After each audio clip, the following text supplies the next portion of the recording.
Welcome to నమస్తే తెలంగాణ. నేను మీ ప్రియ రమేష్. ముందుగా హెడ్లైన్స్. ఎమ్మెల్సీ కవితకు తెలంగాణ ప్రజల ఘన స్వాగతం. అడుగడుగునా వెల్లువెత్తిన ప్రజాభిమానం. మనీ లాండరింగ్ కేసుల్లోనూ బెయిల్. ల్యాండ్ మార్క్ తీర్పిచ్చిన సుప్రీంకోర్టు.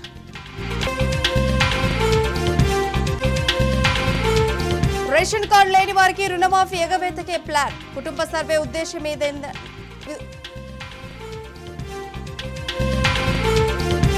వచ్చే నెలలో ఫెస్టివల్ ఆఫ్ ఫ్యూచర్ సదస్సుకు కేటీఆర్ ఆహ్వానించిన రష్యన్ సంస్థ. కృష్ణానదికి పెరుగుతున్న వరద. శ్రీశైలం సాగర్ గేట్లు ఎత్తి నీటి విడుదల.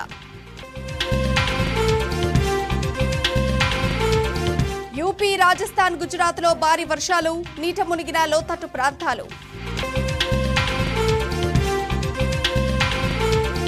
యూపీలోని బహ్రెచ్లో 8 మందిని చంపిన తోడేళ్లు. మాన్ హంటర్స్ కోసం ప్రజల గాలింపు.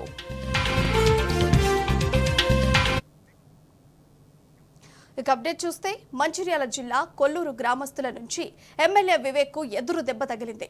గ్రామంలో మౌలిక వసతులు సరిగ్గా లేవని ఎమ్మెల్యేను స్థానికులు అడ్డుకున్నారు. రోడ్లు, డ్రైనేజీ వ్యవస్థలు సరిగ్గా లేవని నిలదీశారు. మురుగునీరు రోడ్లపై ప్రవహిస్తున్నా పట్టించుకునే వారే లేరని మండిపడ్డారు. స్థానికులను వ్యతిరేకత రావడంతో సమస్యలను గాలికొదిలేసి అక్కడి నుంచి ఎమ్మెల్యే వివేక్ వెళ్లిపోయారు. కనీసం సంబంధిత అధికారులతో కూడా మాట్లాడలేదని కొల్లూరు గ్రామస్తులు మండిపడుతున్నారు.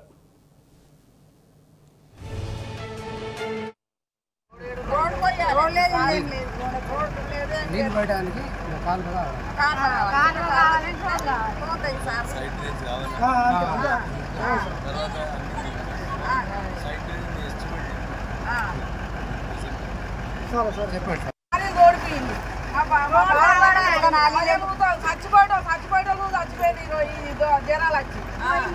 వాడకు 4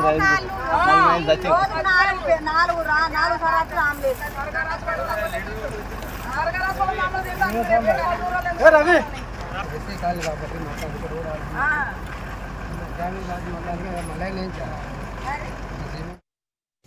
మంచిర్యాల జిల్లా కొల్లూరు గ్రామస్తుల నుంచి ఎమ్మెల్యే వివేక్ కు ఎదురుదెబ్బ తగిలింది. గ్రామంలో మౌలిక వసతులు సరిగ్గా లేవని ఎమ్మెల్యేను స్థానికులు అడ్డుకున్నారు. ఇక ఇదే అంశానికి సంబంధించి మరింత సమాచారం మా ప్రతినిధి ఉమేష్ ఫోన్ లైన్ ద్వారా అందిస్తారు.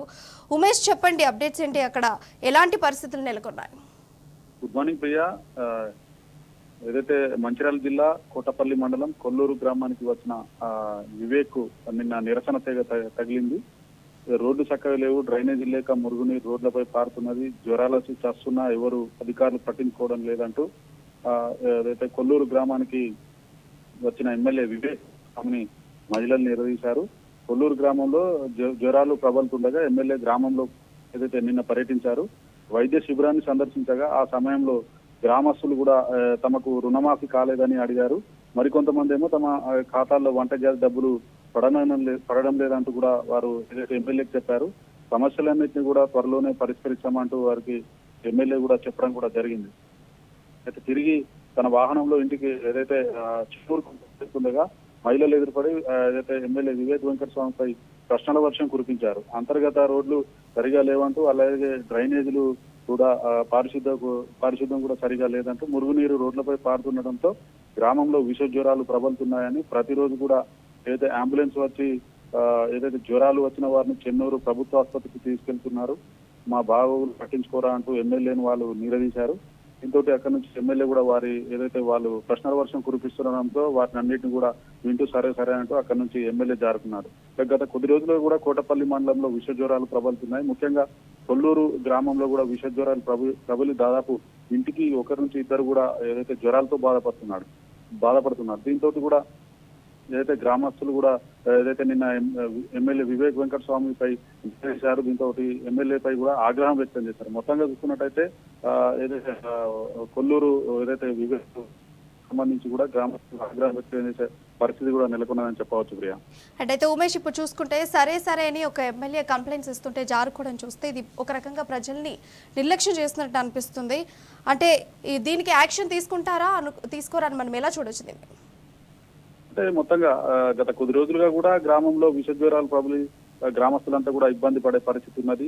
ఓవైపు అధికారులు కూడా అక్కడ ఇటు ఏదైతే మెడికల్ క్యాంప్ కూడా ఏర్పాటు చేశారు, దీంతో కూడా ట్రీట్మెంట్ అందిస్తున్నప్పటికీ కూడా పూర్తి స్థాయిలో కూడా ఇంకా జ్వరాలు కూడా గ్రామంలో తగ్గలేదు. దాదాపు ఇంటికి ఒకరి నుంచి ఇద్దరు వరకు కూడా విష జ్వరాలతో అటు డెంగ్యూ, మలేరియా కానీ చికెన్ గున్యా, వైరల్ ఫీవర్స్ తో కూడా వాళ్ళు బాధపడుతున్నారు. అక్కడ నుంచి ఏదైతే ప్రతిరోజు కూడా ఏదైతే జ్వర తీవ్రత ఎక్కువ ఉన్న రోగులను అక్కడ నుంచి చెన్నూరు షిఫ్ట్ చేస్తున్నారు. చెన్నూరులో కూడా మరోవైపు చెన్నూరు ప్రభుత్వ ఆసుపత్రిలో కూడా ఏదైతే వైద్య సౌకర్యాలు సరిగా లేక బెడ్కు ఒక ఇద్దరిని కూడా అక్కడ చికిత్స అందించే పద్ధతి ఉన్నది. పూర్తి స్థాయిలో కూడా అక్కడ చికిత్స సరిగా అందడం లేదంటూ కూడా రోగులు వాపోతున్నారు. మరోవైపు కూడా ఏదైతే నిన్న ఎమ్మెల్యే పర్యటనలో కూడా ఏదైతే గ్రామస్తులు కూడా పలు ఫిర్యాదులు చేయడంతో కూడా అక్కడ నుంచి ఎమ్మెల్యే ఏదైతే వారికి సంతృప్తి సమాధానాలు ఇవ్వక అక్కడ నుంచి నేరుగా అధికారులతో మాట్లాడే అవకాశం ఉన్నప్పటికీ కూడా జిల్లా కలెక్టర్ తో కానీ సంబంధిత అధికారుల వైద్య శాఖ అధికారితో కానీ మాట్లాడే అవకాశం ఉన్నప్పటికీ ఇక్కడ మాట్లాడకుండా అక్కడ నుంచి ఏదైతే తొందరగా వెళ్లాలనే తపనతోటి అక్కడ నుంచి జరుగుతున్నట్టుగా అనిపిస్తున్నట్టు కూడా గ్రామస్తులు కూడా ఏదైతే వాళ్ళు కూడా చర్చించుకోవడం జరిగింది. మొత్తంగా ఏదైతే ఎమ్మెల్యే తీరు పట్ల కూడా అటు మహిళలతో పాటు గ్రామస్తులు కూడా అసహనం వ్యక్తం చేశారని చెప్పవచ్చు. Priya. Right Umesh, thank you for updates.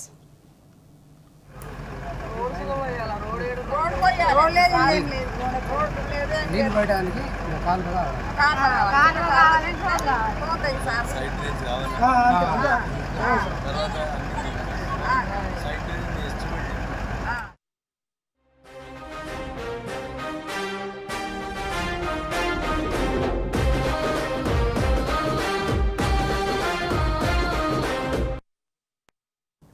ఇక రాజకీయ కక్ష సాధింపు చర్యల్లో భాగంగా తనపై ఉద్దేశపూర్వకంగా మోపిన కేసులో కడిగిన ముత్యంలా సంపూర్ణంగా బయటకొస్తానని ఎమ్మెల్సీ కల్వకుంట్ల కవిత స్పష్టం చేశారు. తమకు న్యాయ వ్యవస్థపై నమ్మకం ఉందని, అంతిమ విజయం సాధించే వరకు అన్ని వేదికల మీద పోరాటం కొనసాగుతూనే ఉంటుందని ఆమె తెలిపారు.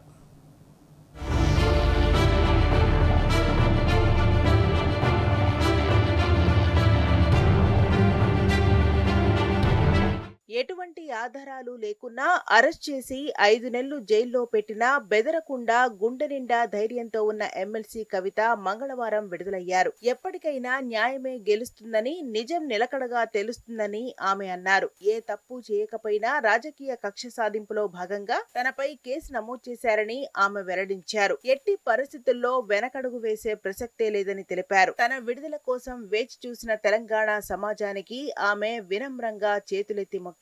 అంతిమ విజయం సాధించేదాకా నిరంతరం పోరాటం చేస్తూనే ఉంటామని కవిత పేర్కొన్నారు. ప్రజాక్షేత్రంలో ఇంకా బలంగా పనిచేస్తామని, కేసీఆర్ నాయకత్వంలో రాష్ట్ర వ్యాప్తంగా జరుగుతున్న అనేక పోరాటాల్లో పాల్గొంటారని కవిత తెలిపారు. చరిత్రలో ఎప్పుడైనా న్యాయం ధర్మం గెలిచినటువంటి దాఖలాలను మనం చూసినాం, విన్నాం. అది భారతదేశ చరిత్ర అయినా తెలంగాణ చరిత్ర అయినా న్యాయబద్ధమైనటువంటి పోరాటం, ధర్మ పోరాటం ఎప్పుడు కూడా విజయం సాధిస్తుంది. ఆ విషయంలో కూడా ఎటువంటి తప్పు చేయలేదు కాబట్టి ఖచ్చితంగా ఒకరోజు న్యాయం గెలుస్తుంది, ఒకరోజు ధర్మం గెలుస్తుంది, నిజం నిలకడ మీద గెలుస్తుంది అని చెప్పి నేను తెలంగాణ ప్రజలందరికీ కూడా తెలియజేస్తా ఉన్నాను. ఆ రోజు కోసం ఖచ్చితంగా పోరాటం చేస్తూనే ఉంటాం. ప్రజాక్షేత్రంలో ఇంకా బలంగా పనిచేస్తాం. కేసీఆర్ గారి నాయకత్వంలో రాష్ట్ర వ్యాప్తంగా జరుగుతున్నటువంటి అనేక పోరాటాల్లో కూడా పాల్గొంటాం.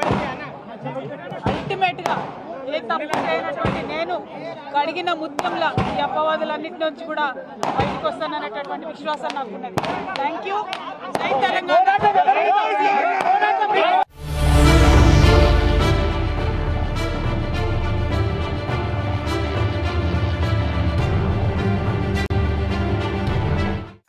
నెలల తర్వాత హైదరాబాద్ లో అడుగుపెట్టిన ఎమ్మెల్సీ కల్వకుంట్ల కవితకు అపూర్వ స్వాగతం లభించింది. బుధవారం మధ్యాహ్నం ఢిల్లీ నుంచి బయలుదేరి సాయంత్రం శంషాబాద్ విమానాశ్రయానికి చేరుకున్నారు. కవిత వెంట బీఆర్ఎస్ వర్కింగ్ ప్రెసిడెంట్ సోదరుడు కేటీఆర్, భర్త అనిల్, కుమారుడు ఆదిత్య నగరానికి చేరుకున్నారు. శంషాబాద్ విమానాశ్రయంలో ఆమెకు వేలాది మంది బీఆర్ఎస్ కార్యకర్తలు, జాగృతి నాయకులు, మహిళా నాయకులు, మాజీ ఎంపీ సంతోష్ కుమార్, కుటుంబ సభ్యులు, ఇతర నాయకులు స్వాగతం పలికారు. జై తెలంగాణ, జై కవితక్క, జై కేసీఆర్ నినాదాలతో హోరెత్తించారు. చాలా రోజుల తర్వాత ఆమెను చూసిన బీఆర్ఎస్ శ్రేణులు, జాగృతి నాయకులు, మహిళలు భావోద్వేగానికి గురై పూలవర్షం కురిపించారు. ఆ సమయంలో కవిత పిడికిలెత్తి జై తెలంగాణ అంటూ అభివాదం చేశారు. వేల మంది అభిమానుల మధ్య వందల కార్లతో శంషాబాద్ నుంచి బంజారా హిల్స్ ఇంటికి చేరుకున్నారు.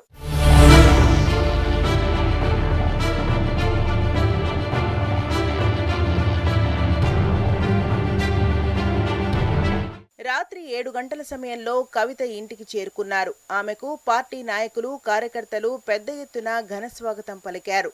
గులాబీ పూల వర్షం కురిపించారు. పార్టీ నాయకులు ఎదురుగా వెళ్లి స్వాగతం పలికారు. లంబాడీ మహిళలు సంప్రదాయ నృత్యాన్ని చేస్తూ వెల్కమ్ చెప్పారు.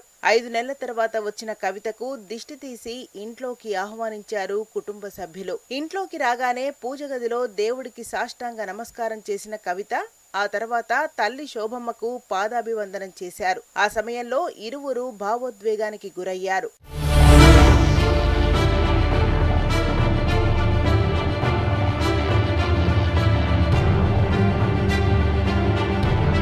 హైదరాబాద్లో ఇంటికి చేరుకున్న అనంతరం కవిత తన అన్న కేటీఆర్ కు రాఖీ కట్టారు. రాఖీ పండుగ రోజున కవిత జైల్లో ఉండి రాఖీ కట్టలేకపోయారు. దీంతో ఇంటికి చేరుకోగానే రాఖీ కట్టి స్వీట్ తినిపించారు. ఈ సందర్భంగా ఆమెకు కేటీఆర్ ధైర్యం చెప్పారు. ఈ ఫోటోను కేటీఆర్ ఎక్స్ లో పోస్ట్ చేస్తూ ఇప్పుడు రాఖీ పండుగకు సంపూర్ణత చేకూరింది అని పేర్కొన్నారు. కవిత హైదరాబాద్ రాక సందర్భంగా ఫైటర్ కు స్వాగతమంటూ నగరం మొత్తం కవిత ఫ్లెక్సీలు, బ్యానర్లు, హోర్డింగ్లను అభిమానులు ఏర్పాటు చేశారు.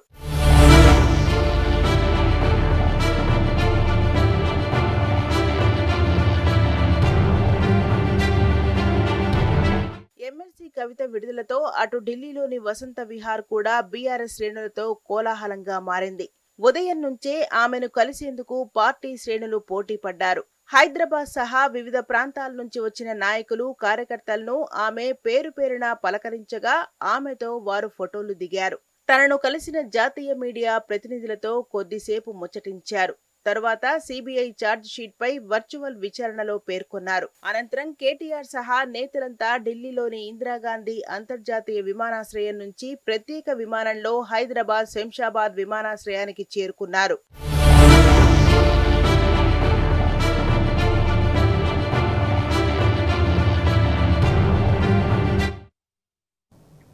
Telangana number 1 news channel T news మీ సోషల్ మీడియాలో ట్విట్టర్, వాట్సాప్, యూట్యూబ్, ఇన్స్టాగ్రామ్లో మన ఛానల్ని సబ్స్క్రైబ్ చేసుకోండి.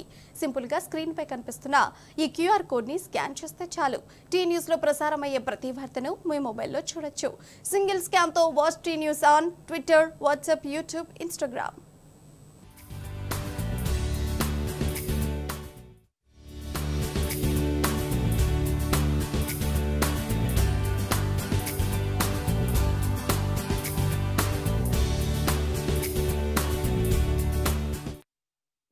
రాజకీయ ప్రముఖులను ఇబ్బందుల పాలు చేస్తున్న దర్యాప్తు సంస్థల తీరుపై సుప్రీంకోర్టు ఆగ్రహం వ్యక్తం చేసింది. తాజాగా జార్ఖండ్ అక్రమ మైనింగ్ కేసు విచారణ సందర్భంగా దేశ అత్యున్నత న్యాయస్థానం కీలక వ్యాఖ్యలు చేసింది. కస్టడీలోని నిందితులు ఇచ్చే నేరారోపణ వాంగ్మూలాలను ఎవిడెన్స్ గా తీసుకోవద్దని తేల్చి చెప్పింది. ఈడీ కేసులకు బెయిల్ రూల్ వర్తిస్తుందని స్పష్టం చేసింది. తాజా తీర్పుతో ఢిల్లీ మద్యం పాలసీ కేసు చెల్లబోదని న్యాయ నిపుణులు అంటున్నారు.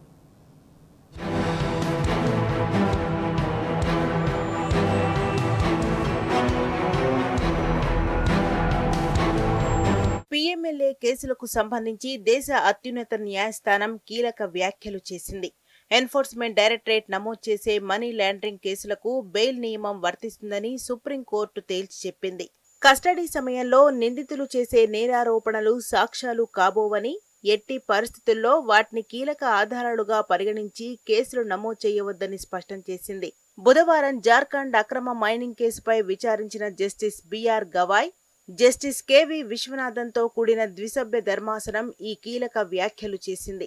ఈ కేసులో అరెస్టైన జార్ఖండ్ సీఎం హేమంత్ సోరెన్ సన్నిహితుడు ప్రేమ్ ప్రకాష్ బయటకొస్తే సాక్షులను ప్రభావితం చేస్తాడని చెప్పడానికి ప్రాథమిక ఆధారాలు లేవని న్యాయస్థానం అభిప్రాయపడింది.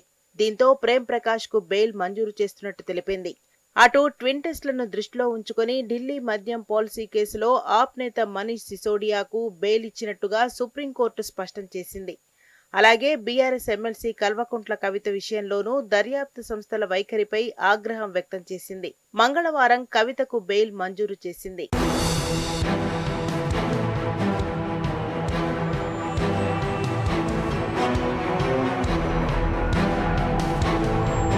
ఢిల్లీ మద్యం పాలసీ కేసులో ఆప్ నేత మనీష్ సిసోడియాకు బెయిల్ మంజూరు చేస్తూ తాము బెయిల్ అనేది నియమం, జైలు అనేది మినహాయింపు అనే సిద్ధాంతాన్ని ఉటకించామని కోర్టు చెప్పింది. పీఎంఎల్ఏ సెక్షన్ కింద ఈడీ నమోదు చేసే మనీ లాండరింగ్ కేసుల్లోనూ ఈ నియమం వర్తిస్తుందని స్పష్టం చేసింది. వ్యక్తిగత స్వేచ్ఛ అనేది ఎప్పటికైనా ఒక నియమమే. దాన్ని కోల్పోవడం అనేది మినహాయింపుగానే ఉండాలి. ఆ స్వేచ్ఛను కోల్పోవలసి వస్తే అది చట్టబద్ధంగానే జరగాలని సుప్రీంకోర్టు చెప్పింది. పీఎంఎల్ఏ కేసులో నిందితుడు నేరం చేయలేదు, బెయిల్ ఇచ్చినా నేరం చేసే అవకాశం లేదనే 2 నిబంధనలను సంతృప్తిపరిస్తే బెయిల్ ఇవ్వొచ్చని చెప్పింది. ఎందుకంటే నిందితులు కస్టడీలో ఉన్నప్పుడు సాధారణంగా అధికారులు నిందితుల నుంచి వాంగ్మూలాన్ని తీసుకుంటారు. అందులో కొన్ని ఇతరులపై చేసే నేరారోపణలుగా ఉంటాయి. అలాంటి సందర్భాల్లో వాటిని సాక్ష్యంగా పరిగణించి కేసులు నమోదు చేయటం సరికాదని కోర్టు తేల్చి చెప్పింది. వాటిని సాక్ష్యాధారాలుగా ఆమోదిస్తే అది న్యాయ నిబంధనలకు విరుద్ధమే అవుతున్నది కాగా, కస్టడీలోని నిందితులు ఇచ్చే నేరారోపణల వాంగ్మూలాలు సాక్ష్యాలుగా చెల్లవంటూ సుప్రీంకోర్టు ధర్మాసనం తేల్చి చెప్పింది.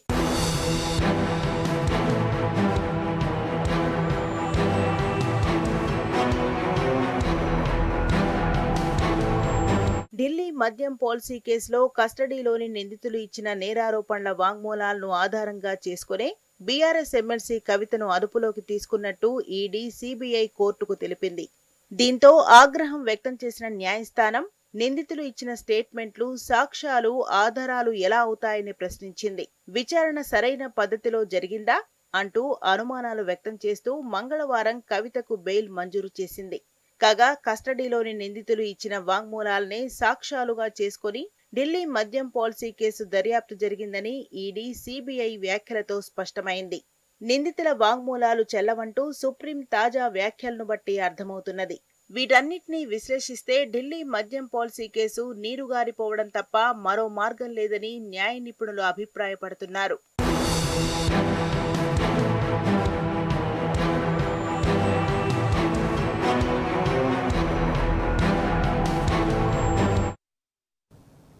ఇక ఎమ్మెల్సీ కవిత బెయిల్పై బీజేపీ, కాంగ్రెస్ నేతలవి సోయిలేని మాటలని మాజీ మంత్రి సూర్యాపేట ఎమ్మెల్యే జగదీష్ రెడ్డి మండిపడ్డారు.